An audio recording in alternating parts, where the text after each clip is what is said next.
시편 118편은 할례 시편 중에 하나로 절기 때 이스라엘 백성들이 찬미하던 시편입니다. 후대에는 장막절에 쓰이기도 했지만 원래는 유월절 때 읽었다고 합니다.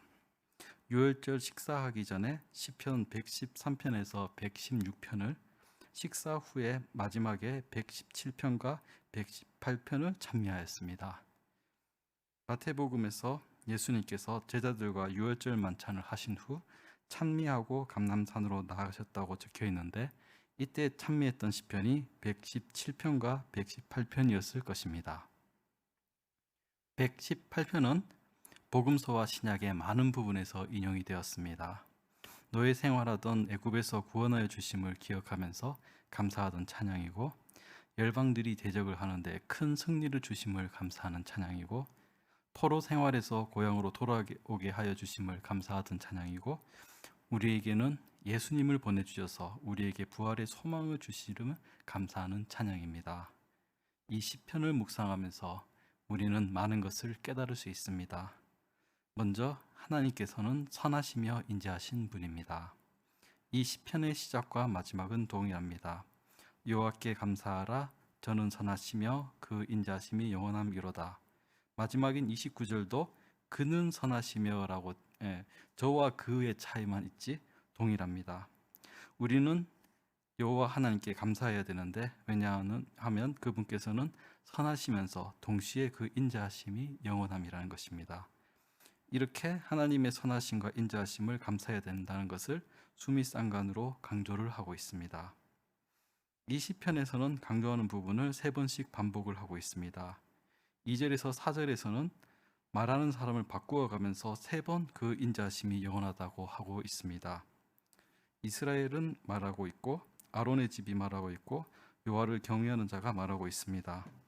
학자들은 아마도 앞에서 선창을 하는 사람이 있고, 그러면 이 2절을 읽을 때는 이스라엘에 해당하는 사람들, 아마도 남자들이 그 인자하심이 영원하다라고 같이 외치고, 3절을 읽을 때는 제사장들이 외치고, 4절을 읽었을 때는 거기에 모여있는 모든 사람이 함께 외치는 그런 형식이 아니었을까 짐작하고 있습니다.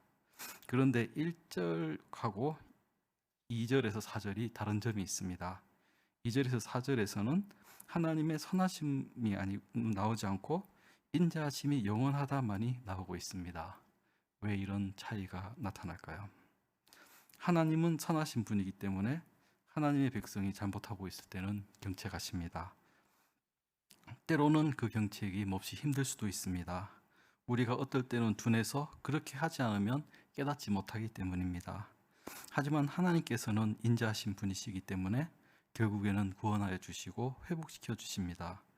18절을 보시면 여호와께서 나를 심히 경책하셨어도 죽음에는 붙이지 아니하셨도다라고 모든 일이 지난 다음에 회고하고 있습니다. 하나님의 경책을 받고 있을 그때는 너무 힘들었습니다. 하지만 나중에 돌아보니 하나님께서는 그 경책이 너무 심하지 않도록 지켜보고 계셨습니다. 우리가 경책을 받아 힘들어하고 있을 때 하나님 마음도 얼마나 힘들었겠습니까?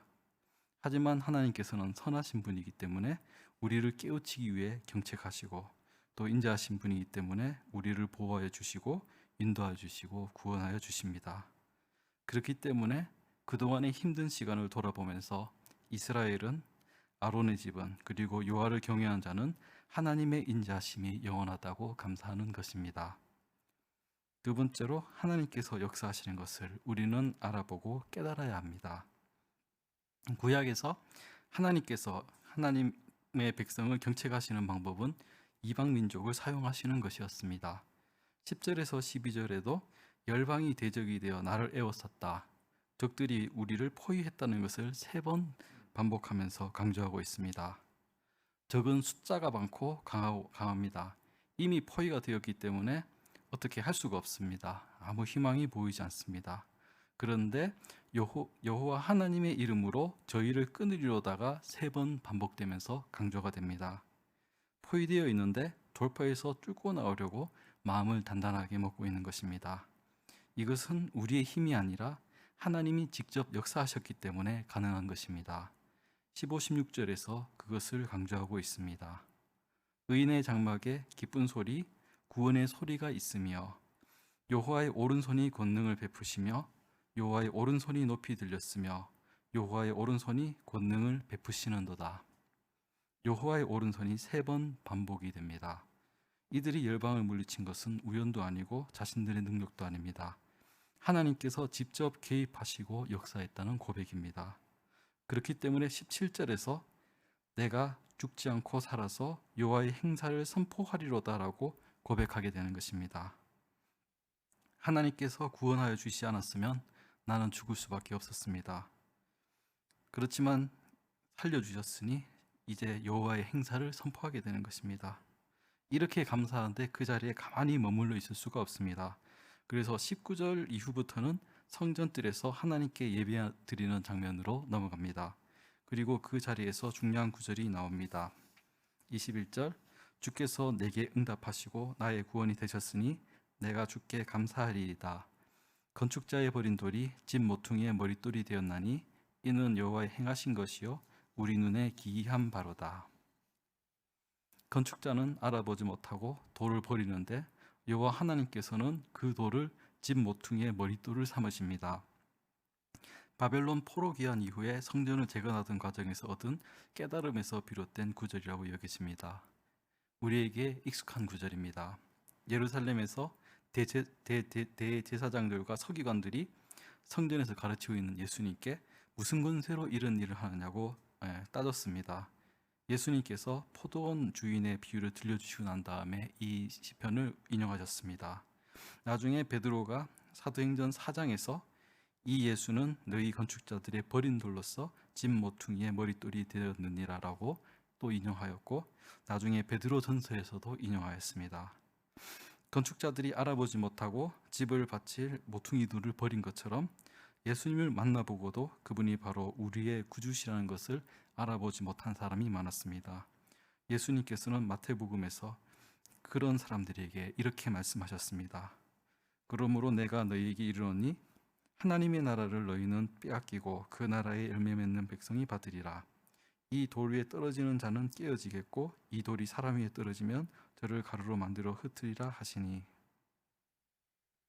하나님께서 열방을 사용하셔서 하나님의 백성을 경책하셨을 때 그때 하나님이 뜻하신 것을 알아보고 회개하지 않으면 더 큰 벌, 더한 고난을 깨달을 때까지 받았을 것입니다. 하나님께서 역사하시는 것을 알아보고 왜 이런 일들을 우리에게 행하시는지를 깨달아야 합니다. 마지막으로 우리는 함께 하나님의 인자심에 기뻐하면서 감사해야 합니다. 이 시편 118편은 혼자서 읽는 시가 아닙니다. 시의 내적으로는 시의 시작부터 이스라엘, 아론의 집, 여호와를 경외한 자가 다 함께 있어서 하나님의 인자하심이 영원함을 노래하고 있습니다. 외적으로는 유월절 절기에 함께 식사를 나누면서 하나님께서 어떻게 애굽 땅에서 하나님의 백성을 구원해 주셨는지 다시 기억하는 시간을 가진 후 부르는 찬양이었습니다. 이제 함께 모여서 감사 찬양하던 사람들이 19절부터는 성전 뜰로 들어갑니다. 내게 의의 문을 열지어다. 내가 들어가서 여호와께 감사하리로다. 이는 여호와의 문이라 의인이 그리로 들어가리로다. 이들이 스스로를 의인이라 부를 수 있는 것은 이 사람들이 훌륭한 사람이라서가 아닙니다. 오히려 하나님께서 경책하실 만큼 부족한 면이 있는 사람들이었습니다. 하지만 하나님께서 주시는 고난으로 깨닫고 하나님 사랑을 깨닫고 그분께 돌아왔고 그 인자하심으로 용서를 받은 사람이기 때문에 그리고 하나님이 하신 일을 선포하고 하나님께 감사하기 위해서 성전을 찾은 사람들이기 때문에 의인인 것입니다. 그래서 여기 모인 이들이 21절에서 이렇게 고백합니다. 주께서 내게 응답하시고 나의 구원이 되셨으니 내가 주께 감사하리이다. 하나님께서 기도에 응답하여 주셨습니다. 우리를 구원하여 주셨습니다. 감사하지 않을 수 없습니다. 이럴 때 우리는 무엇을 해야 합니까? 24절에서는 즐거워하고 기뻐하라고 합니다. 이날은 여호와의 정하신 것이라 이날에 우리가 즐거워하고 기뻐하리로다. 이날은 여호와 하나님께서 정하신 날입니다. 이날에 성전 뜰에 모여서 하나님께 감사로 찬양하고 예배를 드리니 즐거워하고 기뻐해야 됩니다. 즐거움과 기쁨이 넘치면 감사는 저절로 나오게 됩니다. 그런데 이 즐거워하고 기뻐하는 것이 쉽지가 않습니다. 우리의 삶이 복잡하고 그래서 우리 마음도 복잡해서 그렇습니다. 지금 겪은 고난은 하나님 도움으로 지나갔습니다. 하지만 우리가 해야 할 일들은 아직 많이 남아 있고 걱정하거나 신경 쓸 것도 많습니다. 하나님께 나올 때는 이런 여러 가지 복잡한 것들은 하나님께 맡깁시다. 즐거워할 수 있을 때 즐거워하고 기뻐할 수 있을 때 기뻐해야 합니다. 우리가 온전히 하나님 앞에서 즐거워하고 기뻐하고 감사할 때 하나님께서 우리에게 새로운 힘을 주시고 우리 앞에 기다릴 여러 가지에도 능히 감당할 수 있을 것입니다. 이 시편은 다시 한번 하나님의 선하심과 인자하심에 감사하면서 끝이 납니다. 여호와께 감사하라. 그는 선하시며 그 인자하심이 영원함이로다. 그렇습니다. 하나님께서는 선하시며 인자하신 분입니다. 하나님께서 역사하시는 것을 우리가 알아보고 그 크신 사랑을 깨달아야 합니다. 우리가 함께 하나님의 인자하심에 기뻐하면서 감사할 때 하나님께서 우리에게 새로운 힘을 주십니다.